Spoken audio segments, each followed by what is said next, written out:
Okay, question 2. Find a complete set of values of the real constant k for which the expression x squared plus kx plus 2x plus 1 minus 2k is positive for all real values of x.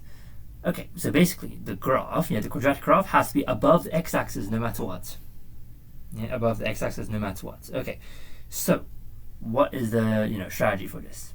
So I could think of two mainstream ways of tackling this. Yeah, so you either take the discriminant, which is the b squared minus 4ac, right? And you make sure that this is less than 0. Why? Because it never touches the x-axis, right? So therefore you have no solutions. No solutions, discriminant less than 0. So I think that's the more sensible approach. Or what you could do is that you can complete the square. You complete the square. And then you make sure the y-coordinate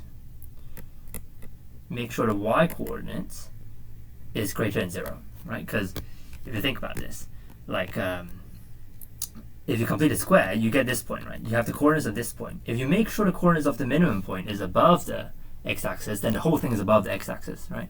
So if you make sure the y-coordinate of the minimum, of the min, is greater than 0, then you're good, right? Because once you complete the square, you can find the coordinates of the min. Yeah. So actually, that is the proof of the discriminant. Yeah. If you have never seen the proof of the discriminants, then it comes from completing the square and then making sure the coordinate is greater than 0. Yeah. So this second method is essentially the proof of the first method. So I'm going to take the first method. Okay. I'm going to take the discriminant. I think it saves a bit of time and avoids very annoying algebra. Say. Okay, so what are we doing? So b squared minus 4ac, so b squared minus 4 so a is 1, so c is 1 minus 2k. This is less than 0. Okay, so this is just standard quadratic inequality. K squared plus 4k plus 4 minus 4 plus 8k less than 0. K squared plus 12k less than 0. So what do we have? K plus 12 is less than 0. So graph, so minus 12 is here, 0 is here, the graph looks like this, and of course you want smaller than 0, yes, you want smaller than 0.